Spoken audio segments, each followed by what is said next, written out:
Welcome into episode 439 of the Skate Podcast. I am Brian DeFelice, joined by Bridget Prue, Scott McLaughlin, and today, friend of the show, Chris Peters. Chris is the content manager at FloHockey. He's an NHL Draft and prospect analyst.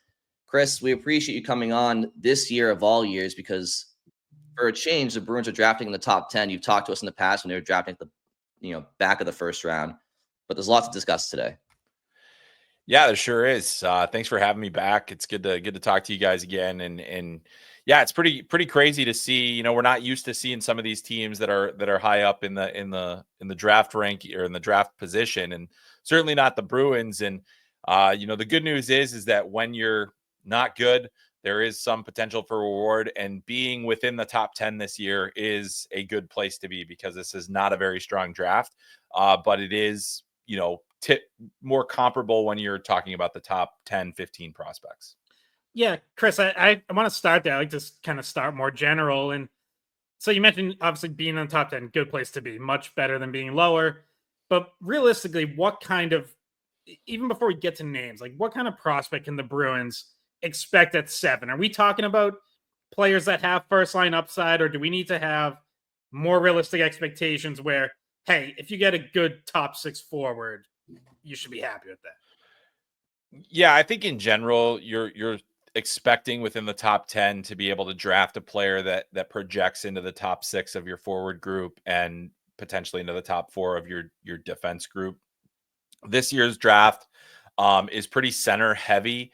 It's not very good on the blue line. There's not a lot of variety in terms of the high end guys in this draft, but you're still in a range at 7 where there is the potential that you have either of those kind of options. So I would say that, for me, this draft, it really thins out after 12. And I think that there's kind of the guys that are at the top that are, we'll talk about them more in depth, but it's Matthew Schaefer, Michael Misa, Anton Frondell, James Higgins, and you could throw in Porter Martone and other players into that mix. But yeah, and then it's kind of that next group. And so that's kind of what we'd probably end up talking about. Although one of those guys that I just mentioned could easily slip further down the draft board, just depending on what teams' preferences are. But I think in general, this draft it's not a very exciting one in terms of the amount of guys that have the track record that you would expect for a draft class like what we've had in the last couple of years. But at the same time, every single team has the opportunity to mine value with good scouting, with good evals, with players that fit their identity, with players that give them a chance. So, I think that you're looking at, so a long way of saying that. Yeah, I mean, I think that you are going to be able to land an impact prospect, probably the prospect that would move to the top of the Bruins prospect chart. It's not deep. So it's not very good at this point. So that isn't a high bar to clear. But at the same time, landing a player that makes that significant of a difference is going to go a long way for a team. I want to follow up on the center part of that because though Don Sweeney, and I'm pretty sure every GM will tell you they're going to draft the best player available, the Bruins really need a center in their system. And you said it's a center heavy draft. How many of the centers available in the top 10 do you think have first line, like number one center upside? I think there's probably one or two of them. I don't think that outside of Misa, it gets a little bit harder to say.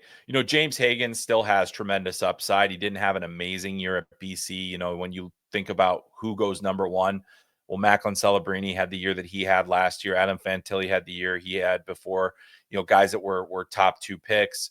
And James Higgins didn't have anywhere really close to that in terms of production. But I'm still a big believer in the player. And so, he might be a guy that could potentially have that number one center upside. There's guys like Caleb Desnoyers, who's a really well-rounded center who can do a lot of different things. And he might not have the outright dynamic skill set to be a number one center, but he has a lot of the tools that would allow him to play a lot of minutes for a team. And same with like guys like Anton Frondell, who's been a little bit up and down this season, but in in Sweden in the Pro League, in the Allsvenskan, in the second division. He helped his team get promotion in the SHL and also was pretty good for most of the season. He was, has the highest points per game average for an under 18 player in that league's history among, players that played as many games as he did. So I do think that there's still the possibility that some of these guys round out into being a number one center. To me, Misa has the best upside to do that at this point. But it's certainly not a sure thing for even him. I think when you look at this draft class, you don't see the guys that have all the tools, right? I think maybe Matthew Schaefer is, in terms of what you look for in a defenseman, is the guy that is the closest to having everything. But like even Misa, there's times where his compete might go in and out. There's times where, you'd like him to be more aggressive. He is a physical player. I think he's got a good motor. I think there's a lot to like about him. He's obviously highly skilled, scored 62 goals. But there were times where his game didn't look as good. And so, all of these players, they're young, they're going to continue to develop. It's hard to say for now.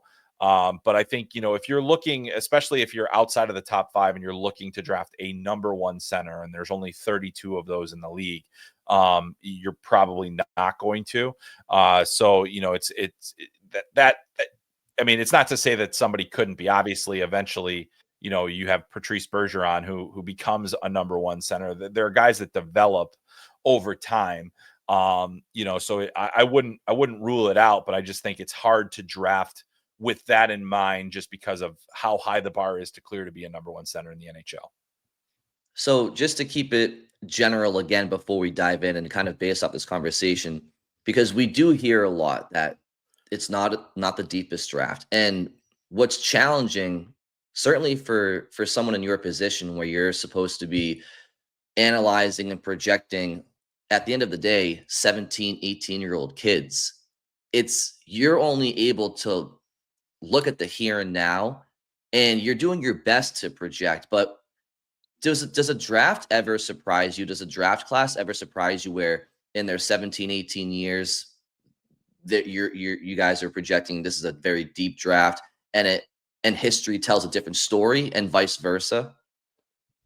Yeah, I think to the point where I've stopped. I try to stop generalizing that much on how good a draft is, because you can look and you say, wow, I really like all these players in the top 10. And then, oh, well, actually 6 of them panned out, like that's the kind of thing. And if 6 of them did pan out, that's actually pretty good. But I think that there's always the possibility. The fact is that drafting at 18 in the NHL, or just below 18, does leave a lot of wiggle room for development. It leaves a lot of time, and we won't know the full makeup of a class until much later in the process. And I think that there are plenty of times where we've said, hey, this isn't a very good class. Like, you go back to the draft where it was Nico Hischier and Nolan Patrick were the top 2 prospects, yet Cale Makar was number 4 and is one of the best players in the world. So that's the kind of thing that can happen in a draft. And you're just like, oh, well, we didn't think that this draft was going to produce anything. And then it produced the Cale Makar. That very well could happen with this draft. I mean, I think like guys like Anton Frondell and James Higgins maybe underachieved relative to what I think their full capabilities are. And so with that, there's that potential for that bounce back. Like, I fully believe that James Higgins is going to have a massive season at BC next year. And rightfully so. I think that, he's going to have that year of development, and now it's more his team with Ryan Leonard and Gabe Perreault gone. And so, like, how does that situation change James Higgins' overall development? It could go positive, could go negative. We don't really know.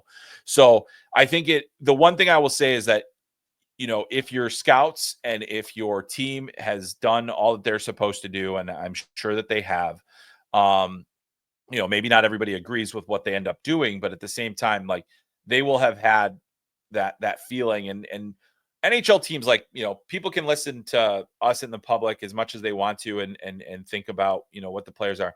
I can tell you definitively for doing this as long as I have, the teams have more information than I do on every single player. They have more resources, they have more eyes on it, they have more opinions, they have more experience. And those are all the things that they put into drafting a player, whereas mine is more of a name on a list. So I always say, I I put in a lot of work into what I do. All the people that do this put in a lot of work into what they do. However, there is only so much we can do relative to what teams are doing. The amount of money that is put into making these selections in terms of the miles traveled, the work that doctors do and the combine, the strength and conditioning coaches and what they review in terms of the physiological makeup of the player. There are so many different things that go into picking a player, that is why it's still imperfect, because nobody has found the exact formula to draft the perfect player. So I do think that this draft has the potential to mine some diamonds out of it, as every draft does. And so we'll have to wait and see. And whoever does it will feel very, very lucky for doing so.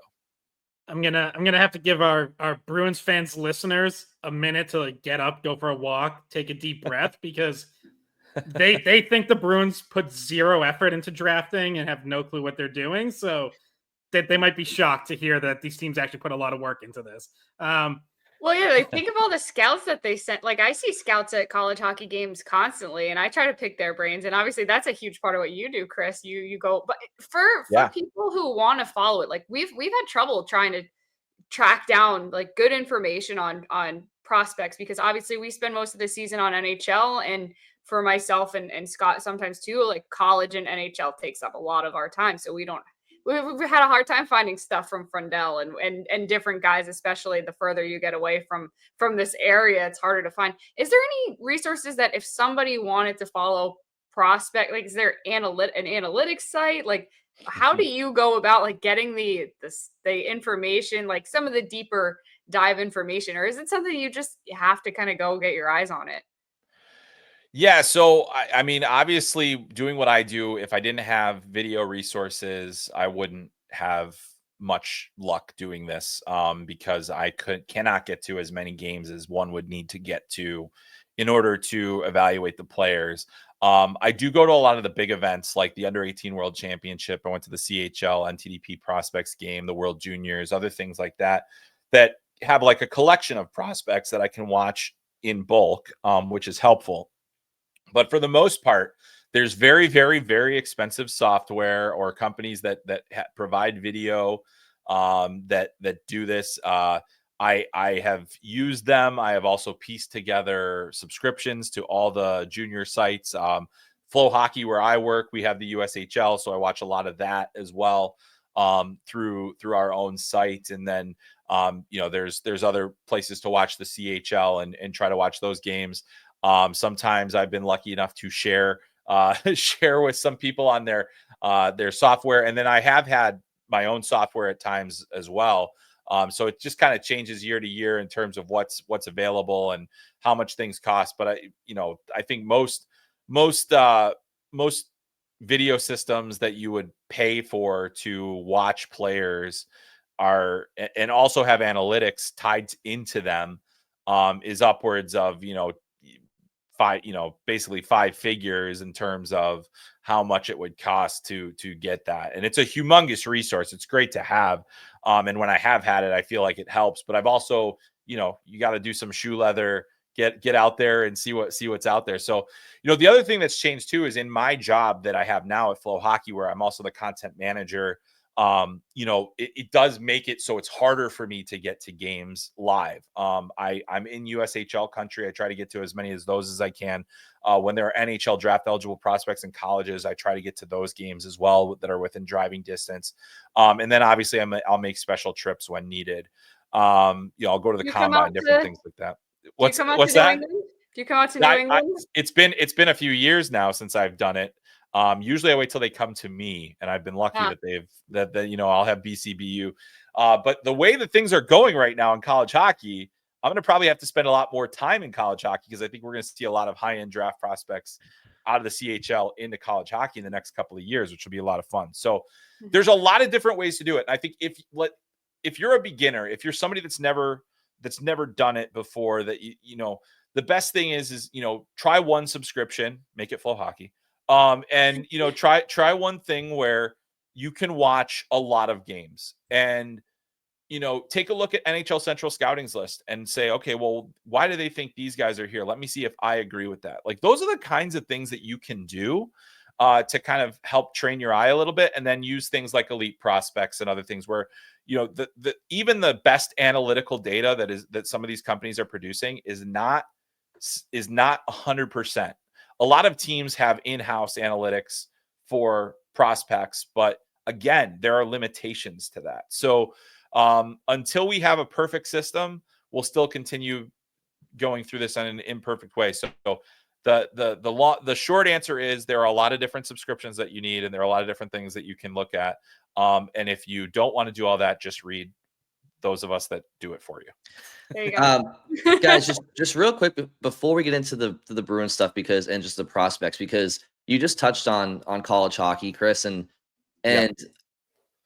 just can you talk about where it's going and how it's gotten to this point? Because you look at the prospects we're going to be talking about, and you mentioned James Higgins scoring a point per game at BC, and that's obviously not what Adam Fantilli did or Macklin Celebrini, but he's obviously being compared to CHL players that are scoring, a point and a half per game. And if James Higgins was in the CHL, he'd be doing the same thing. And I feel like over time, college hockey, D1 college hockey has been viewed as lesser than the CHL when it comes to pure talent. And I think that might still exist for sure, but it's a different league when you talk about the maturity and the age and the physical strength of the players. NCAA D1 hockey is probably a harder league to play in, especially for an 18-year-old, and which is why you start to hear rumblings about Gavin McKenna going to NCAA D1 next year. Why would that player go there if it wasn't better for his development, if it wasn't a more challenging league where he's just completely tearing up the CHL? Yeah, so it's an interesting discussion, and I think that it's only going to become more of a discussion. But I do think that the perception is changing dramatically, and I really think it started more when Jack Eichel was at BU, and I think that was a watershed moment where it was an elite prospect. Scott's loving it. It's like, it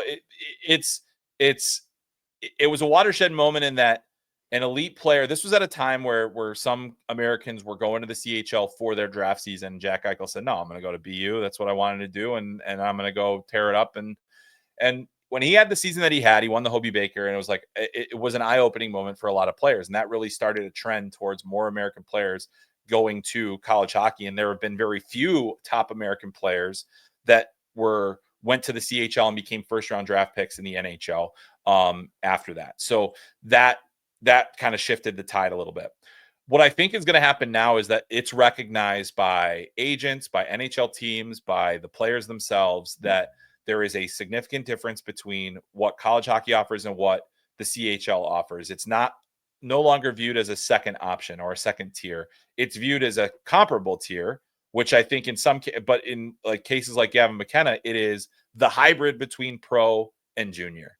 And that is a very significant development in the last couple of years. And I think it goes towards Macklin Celebrini coming, Adam Fantilli, Owen Power, those guys making the choice to come to college hockey instead of going through the path, all Canadian kids.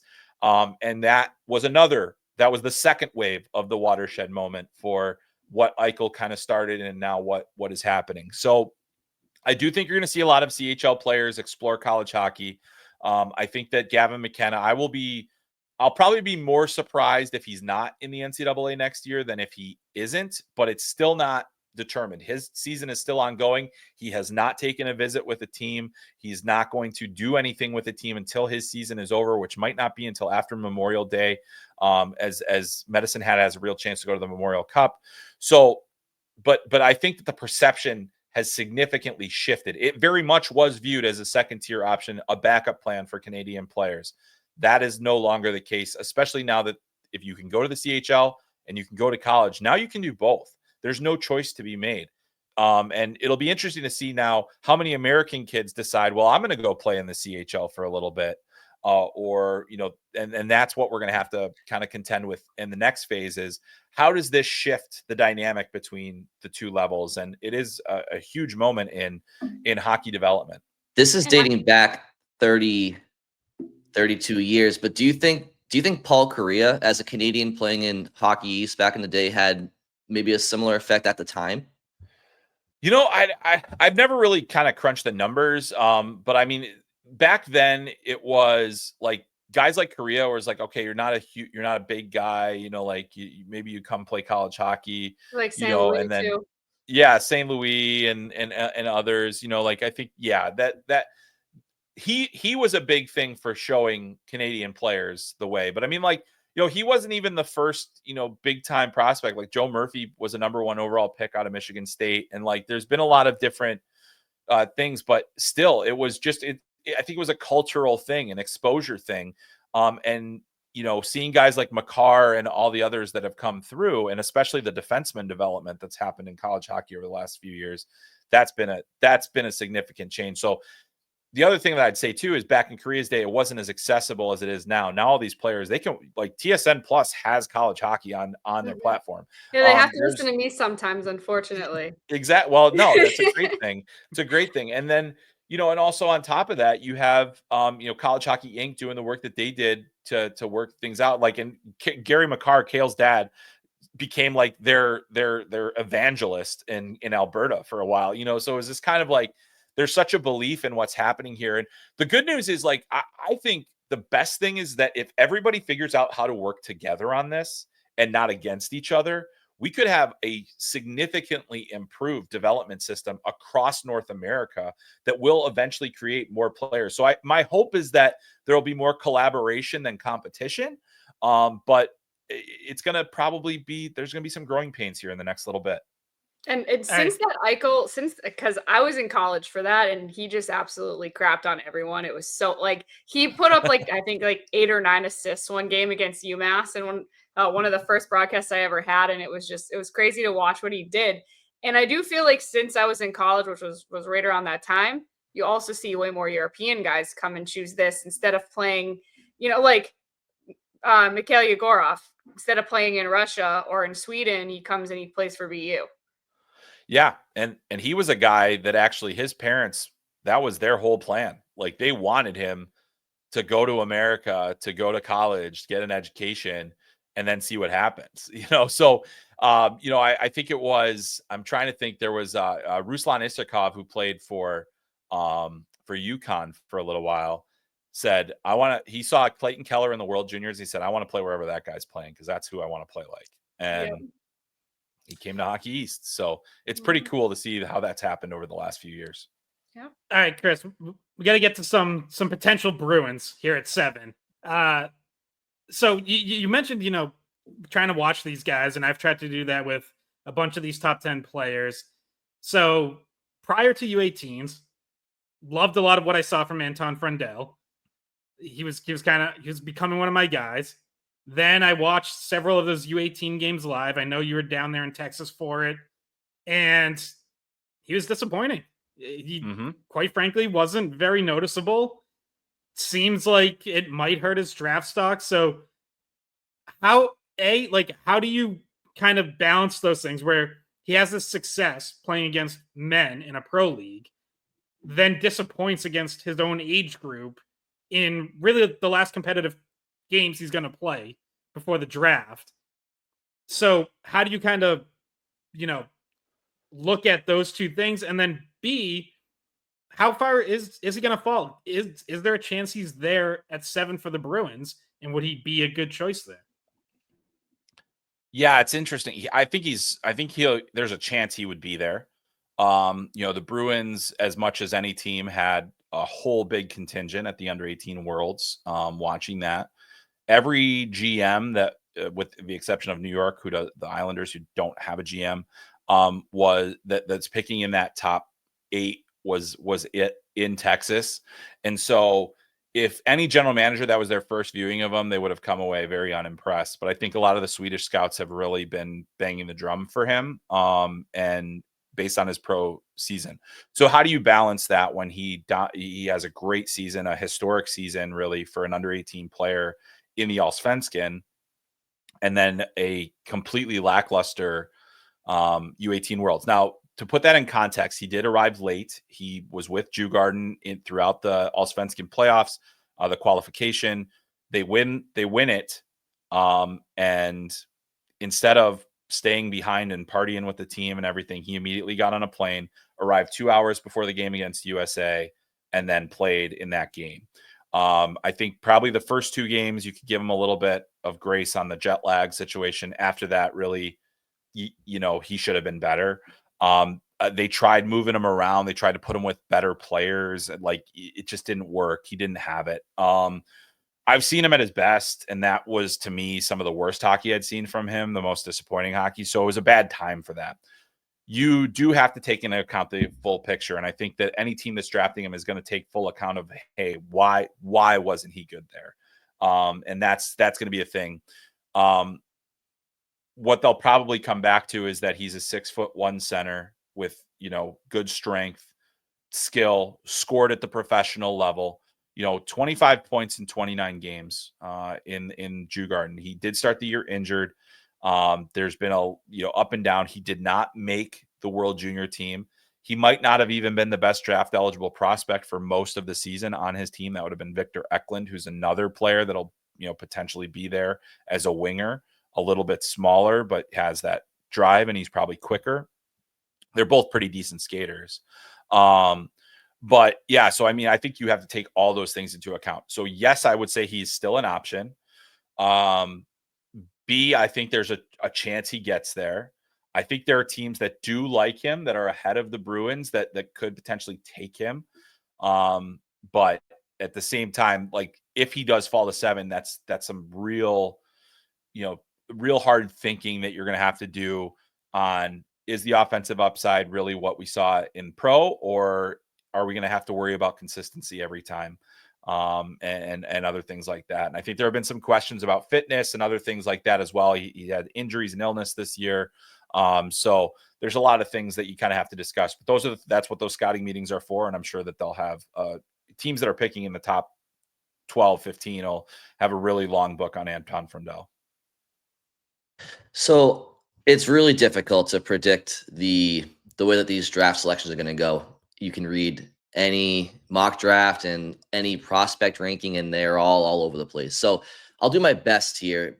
I feel like at 7, I feel like one of Desnoyers or O'Brien may be there for the Bruins, along with Brady Martin, potentially, who is the other player from U18 Worlds whose stock rose as opposed to falling. And then I do think Roger McQueen will most likely be there if we're talking centers due to his back injuries, number one. And also, Chris, I'm curious, if it wasn't for the back injury, where you think McQueen's stock would realistically be, because I do think the injury is what's preventing most people from having him, because his skill set, his size and skill set combination, to me, is more unique than any other prospect in the draft. But I do feel like, if I'm just guessing, I feel like one of Desnoyers, O'Brien, and then potentially Brady Martin and Roger McQueen would be available for the Bruins to select if it were between that combination of prospects. Where do you think the Bruins would be best maybe selecting? Well, I think the best guy of that group is Desnoyers. I don't know that he'll be there at 7. I think that he's a guy that he's also going to be the last draft prospect that everybody sees this year, because his team is playing deep into the playoffs in the QMJHL. Moncton will have a chance to go to the Memorial Cup, in Rimouski. So that's, he's going to be a guy that I think more than likely it's still possible, because, as you mentioned, everything's all over the map. I don't really think there's not a 100% consensus even on number 1. So I think that kind of changes the dynamic of things. But I'll go piece by piece here. And the first is, like, if it is Desnoyers, I think that he is, he would, if he's available, I would take him. I think that he's the best all-around center of the draft. I like that he plays defensively. He's got tenacity.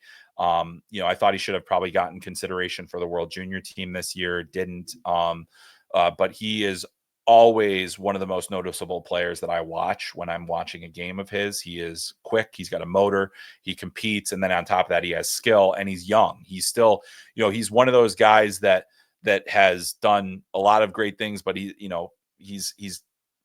still just 18 years old, just turned 18 last month. and is a leading player on one of the best teams in junior hockey in the Moncton Wildcats. So I think that he's a guy that makes a lot of sense for me. Jake O'Brien is another player, big time riser late in the season. He decided not to go to under 18 Worlds. I don't think that's going to hurt his stock at all. But he had 98 points this year, had a strong playoff. He's got a ton of offensive upside. He's got good size too, like all those things, really, really solid. And then, guys like Frondell could be there. But the interesting wild card is Roger McQueen. And I think you're right. If he was not injured, we would have a more complete picture of what he is. And not only is he injured, but we believe it's, a back injury. And if it's a back injury for a player at his size, that could lead to much longer term issues. And it does sound like the trend is the fear of the injury in terms of what he'll ultimately do.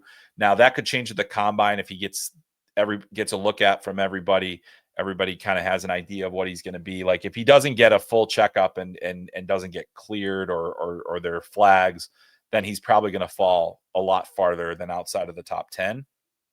But he's a really interesting option if healthy, because as you mentioned, he's got the size, he's got the skill set, and he has I think he has the profile that fits, the Bruins identity, in terms of, and it's not just like, I'm not talking about 1970s Bruins. We're just talking about playing hard, heavy hockey, but also having skill. And so I think that's really where he, could be a fit. But again, I think the risk, especially for where the Bruins are at in their process of building or rebuilding, that might be a risk too great to take. It's one of those where, hey, if he wasn't injured, there's a good chance we're talking about him in the top 3. There's a good chance we're talking about him even contending for the number 1 pick just because of that size and what he showed early in the season. But because he didn't play all year and we have a small sample and we have the concern about lingering injury problems, then he's going to drop a lot farther. So, so I think that those are the guys that, in large part are going to be available there.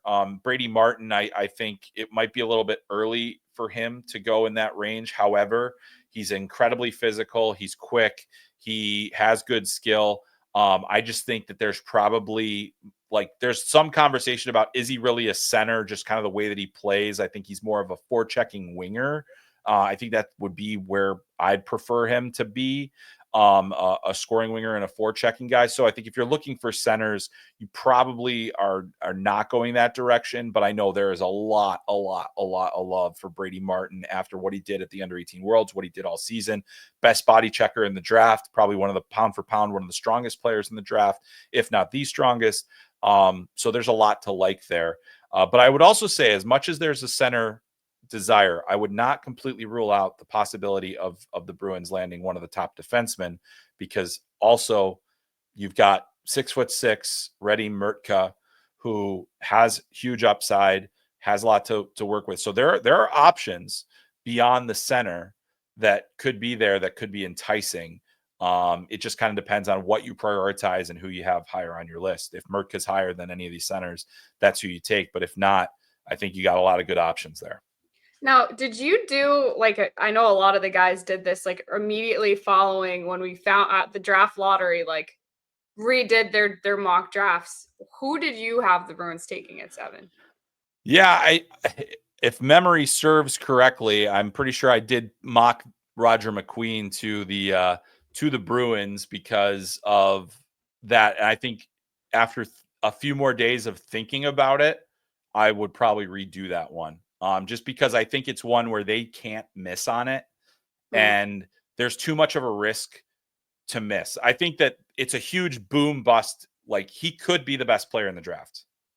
He might not play enough to know, that's the kind of thing that we're dealing with. And you think about going back to you don't even have to go very far back to see where risk can bite you, because the Columbus Blue Jackets took Caden Lindstrom 4th overall last year. He didn't play at all this season for injuries that kind of were lingering from last season that we all knew about, and that they knew about, and they took on that risk. I think that if you're the Bruins in particular, where there's so much need, it'd be a lot harder to take that risk. So I probably would go go a different direction from my immediate thought, even though I think he's such a perfect fit. I did put in the mock draft that the caveat is he would have to have a perfectly clean bill of health at the combine. I'm just not sure that that's going to happen. Good to know, because that's actually one of the players that when we talked about, we couldn't really seem to find much consensus. Some people had him mocked like late in the first round. Some people had him in the top 5. We thought maybe somewhere between 7 and 10, which would make him right there for the Bruins. And so he has probably the highest risk in that range, but maybe the highest reward too. Like it's so tempting. Yeah, it's like if you really want to, say, okay, well, we unfortunately the balls didn't bounce our way. We didn't get 2, we didn't get 5, we didn't get 6. But maybe we have this shot to get, a number 1 center if we just take this big risk or however they perceve the risk. He had a good year the year before too. He the year before he produced as well. Before, though, wasn't he? He missed time that year too. I think he did maybe get a little bit, but yeah, he did. There was some injuries last year. He ended up getting hurt right at the U18 Worlds, like immediately as well last season, which was unfortunate because that would have been my best chance to get some really good live looks at him. But I mean, he was close to a point per game in his draft -1, and then he was over a point per game this year, but only played in 17 games and 3 playoff games and was only okay. He actually, a lot of what he did, the damage that he did was early in the season, and people were like, whoa, this guy's going to be a super stud. And then unfortunately he gets hurt. So a lot of things there, but yeah, I mean, I think that when you're in the Boston Bruins position, you're as much a risk manager as you are an evaluator because of where they're at right now in their development as an organization. It's almost like flipping the page. And if you if you miss that one, I mean, think about having 3 draft picks in a row, first round draft picks in a row and not really hitting that well on that. Oh, trust me, it gets talked about still. It's 10 years ago. I didn't mean to bring it up, but I meant to bring it up. It comes up. Don't worry. 2015 comes up. Yeah, Cam Neely brought it up himself. So yeah. Wasn't great. Still, I still can't believe, like, in the course of his answer, he brought it up when that wasn't even specifically what the question was about. Because he's still thinking about it too. So, like, and along those lines too, the Bruins can't miss. Now, obviously, last year was different. They're picking 25, but they did take an upside swing on Dean Letourneau, who everyone knew, saw the physical attributes, 6'7", good skater, good hands. But a lot of development that needed to happen. Everyone knew that was a project pick. That was for the long term. They weren't trying to get a guy who's ready in 2 years to make an impact. Obviously, his freshman season at BC, disappointing. No goals, 3 points. We got to see quite a bit of him. And just not a lot of minutes. I mean, games, he was playing 6 or 7 minutes sometimes. Mm-hmm. Where do you stand on Dean Letourneau now, a year out? Like, is that upside that, we all thought might be there going into last year's draft, is that still there, or are we already like bracing for this guy might be like a 4th liner at best? So I would say, for one, last year didn't go the way it was supposed to go for Dean Letourneau on a number of fronts. Will Smith decides to sign with the San Jose Sharks. There's a need for center. I think if you're Boston College, you can't skip over a kid that just went in the first round, right? You can't say, nope, go do what he was supposed to go play for Sioux Falls in the USHL last year. That was the initial plan. That's where he should have been. We know that now, the benefit of hindsight. He was not ready for college hockey. I watched a few games and the pace was not there. The decision-making was not there. I am not going to judge his upside on that season. The jump from where he was playing to college hockey is insane. And I didn't love the idea for anybody that was that they were going to have him skip that step and play the role that he did. I don't think it was helpful to him. It certainly wasn't helpful to BC last season. We'll see if I'm not going to, but I'm reserving judgment on where he can go because I do believe that there's still a very good hockey player there. I think it's a player that knows where he is, and now knows what to expect with college hockey. He can play a more elevated role next year. He's going to have to. He really doesn't have a choice. If after next season we're seeing a few, another down year, then I'll start to get a little more concerned. But again, I'm not going to panic about him as a player. He was a guy that I thought, late first, early second was a good range because he's such a unicorn in terms of his size and skill profile. And so I think they got him where they should have gotten him. And now it's a chance for him to develop. So Charlie Stramel was picked much earlier than Dean Letourneau a couple drafts ago by the Minnesota Wild.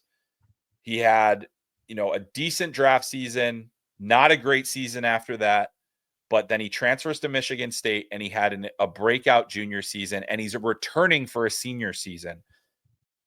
I have a friend of mine that will always remind me that big guys take longer, and it is absolutely true. For whatever reason, the development process for forwards that are 6'5" or taller, in most cases, is that they will need 3 to 4 years of pre-NHL development before they're going to get there. Alexi Protas, who's playing for the Washington Capitals right now, he had to go through the gradual process, play most of his junior career, play in the AHL, then make the Washington Capitals and become an impact player. And it took him until this year to become an impact player. He's 6'5", so I would say don't panic and don't judge based on one season. Patience was always the plan with Dean Letourneau. As you said, he's a project, and he's still a project. And he's going to be a project for 2 to 3 more years. And he's going to be a project even through, and maybe he doesn't pan out. We never really know. There are guys like, Riley Tufte and others that have kind of come through the system. And, Riley Tufte drafted out of high school, big kid, took a while, did play some NHL games, but never really became somebody that was like a first round caliber talent. That could be the case for Dean Letourneau, but it also could be maybe he's well on his way, and by his senior season, he's, a 40 to 50 point player in college hockey, which would be a great outcome. So I think there's still a lot of runway for him to find that game. And I think so. Dean is actually one guy that I've gotten to see a lot because I like working for Hockey East and broadcasting those games. And we have a weekly show where we go through a bunch of stuff. And he's very well liked there. I will say that. They were calling it the Dean Pot because instead of the Bean Pot, because the BC kids, they really latched onto him. I will say he's not mean at all. Like he needs a little bit more meanness in his game. Yeah.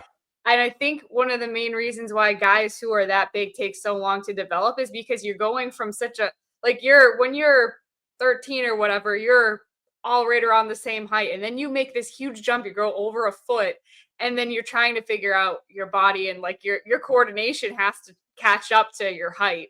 And so I feel like I see that a little bit, like still figuring out how to his new long arms are supposed hand-eye and everything is supposed to be. And I feel like I was watching him kind of figuring it out in real time sometimes when we were watching him play. Right. And I think, the thing is like, if you're looking for him to be a nasty, burly, cross-check you in the teeth, big man, that's not his game. No, it's gentle giant. Absolutely. It's not even his person. It's not at all in his personality. And that was maybe one of the knocks on him in his draft year. Is like, well, he's big, but he's not mean. And it's like, well, yeah, but he is big. And if he scores, that's a good thing. So I think he's still finding what he's going to be as a player. And I agree. I've spoken to him before. I think he is a great kid, from my little experience with him. And, if he has a positive outlook, if he takes, his medicine from this season, which is a tough pill to swallow when you don't score a goal, and you scored 61 the year before, I think that's, he's going to be better for it in the long run. But yeah, I think I hope that this wasn't a year of lost development. I don't think it was, because I think that the guys at BC do such a great job, but it is going to be next year. People are going to be looking and saying, okay, when's it happening? But I think I'll be paying more attention in his junior year. Yeah, I think psychologically is the question for me. Did it damage his confidence as opposed to being in the USHL and then going? And so as long as it didn't damage his confidence too much, then that's my biggest concern. But as far as the USHL goes, I do want to bring up a Bruins prospect that is very interesting to me, and he's a recent prospect now, coming over in a Charlie Coyle trade, and that's Will Zellers, 3rd-round pick from Colorado, USHL Player of the Year, Forward of the Year, going to North Dakota next season. That's a player who took the gradual steps necessary before going to college hockey. You mentioned earlier that the Bruins don't have an impressive prospect pool. That's of course, we all know that. What kind of prospect did the Bruins add in Will Zellers, and should Bruins fans be excited about his potential upside? I think personally, I'm very curious to see how he does at North Dakota next year. We talked about the jump to NCAA D1. What are your thoughts on Will Zellers? Yeah, it's going to be interesting because, I think Zellers, the skill, he has a great shot. He's got quickness. I think if he turns out, you see Jackson Blake playing for the Carolina Hurricanes right now, who went to North Dakota and who was a standout USHL scorer. If that is the outcome of Will Zellers, which is possible, that's an incredible outcome. I think that would be, like kind of a best case scenario for him. I think he's more of kind of like a middle six scoring depth guy who can play with some energy, but he's not big. He's 5'10". He's a little light. He can be a little perimeter at times, and so those are the things that he's going to have to work on. And really, at North Dakota, you don't really get that option to be perimeter. I think that they'll get him going more. I'm not trying to say that sometimes perimeter is like code word for soft. I don't think that's the case. That's not really. I don't really have much concern about his overall compete level. I have a lot of respect for the fact that he did so well at Shattuck, but then did take the year in the USHL in order to be more prepared. I think North Dakota wanted him to take that year, and he took it, and then he was the USHL MVP, which is unbelievable. Great thing for him. I'm going to reserve judgment on terms of his overall pro outlook until I see him in college hockey, because I think that this year in the USHL is a bit of a down year overall in terms of the quality of competition. But I do think that he showed a lot. Unfortunately for him, like his team, like they had one of the highest scoring teams, but they couldn't stop anybody. And so they were kind of a middle of the pack team this year. And so we'll wait and see, but I got a lot of time for Will Zellers. I think that, he's going to be a guy that you probably lets, marinate in school for 3 years. Let him continue to get stronger. But, he is an improved, like that's a nice ad for a prospect system that's pretty barren, especially when it's a college guy where you have more of a runway to kind of wait to sign him and see what he's going to be. But I think that was a nice asset to add to the mix. And the Bruins have been pretty solid in terms of their USHL scouting over the last several years. I think that they've gotten some really good players out of that mix. Obviously, Mason Lohrei and others that are going to be, that kind of came up through that same system. So I think that this was a pretty solid pickup for them. And while I don't think he's going to be an A or, like maybe not even a B prospect, I do think he's a prospect that has a real opportunity to play NHL games down the road here. And anytime you can add a player that you think will play for you, it's a good thing. All right, Chris, I know we got to get you out of here in the next couple of minutes. Just one last question from me, and these can even just be names if you don't want to expand, but the Bruins do have 2 second-round picks as well. Now, not their own, so it's not high in the second round. They have St. Louis's, so middle of the round, and Carolina, which might be later. Any favorite second-round prospects for you, just to keep an eye on for people to maybe get to know? Yeah, I think there are some guys that could potentially slip a little bit later into the second round that were at that under 18 World Championship. I think it's not a strong year for the Americans. We're not going to see very many Americans picked in the first round, but that means that there's probably going to be quite a few of them available in the second round. And, I think one guy that would be interesting for me is Jack Murtagh from the National Team Development Program. He scored over 20 goals this season. Future BU Terrier. Future BU Terrier. He loves to score goals. He's got size. When he is playing, he did not have a good under 18 Worlds, but I have seen him play at the top of his game, and he at times was considered a potential first round pick this year. I don't think that's going to happen anymore. But I do think that he has, he's about 6'1". He's got some heaviness to his game, and then he can shoot. So that's a guy to kind of look for as you go a little bit further. One guy that we saw at the U18 Worlds playing for Canada, who is a guy that, again, a bit more of a project. Matthew Guard, he was on Canada's fourth line at the U18 Worlds, but he showed flashes of some skill. He's a big kid. He's heavy. He's about 6'5", so he's not small. But if he had a little more offensive upside, I think he's a guy we talk about as a high second-round pick. I think he's probably going to be more like a later second-round pick. So that's another player that I would watch out for. He stood out to me enough times with Canada, who ended up winning the tournament, that I think that's a guy that I'd circle for kind of later in that second round. And there could be opportunities to get swings as well. If you want to go defense, Simon Wong, who plays for Oshawa now, but started playing for the King Rebellion in the OJHL this year. He didn't look great in the OHL, but he was awesome in the OJ. And then, wow, I just sounded like North Carolina with OJ. But anyway, he really did. He's a huge kid too. He's 6'6" and mobile and can skate. I don't know if he's necessarily a stylistic fit, but like he's got so much upside. And it's like, gosh, I'd love to work with a player like that. He is on the college track as well. So that's going to be an interesting one. And then the last guy I'll bring up is a guy who was hurt for the under 18 Worlds, but was probably one of the best players in the under 18 team most of the season. That's Conrad Frondell, who played for the U18s. Unfortunately, was injured throughout most of the year, but when healthy, he looked pretty good. I think that's a guy that you could get value for somebody that slips down into the second round. Also heading to BU, I believe, Frondell. You are correct. I am definitely playing to your sensibilities here. I didn't hear anyone who's heading to UMass or Merrimack. So take it not easy. yet. Take it He easy. talks a big game when he knows he's not going to see me for a while. Not in the same room.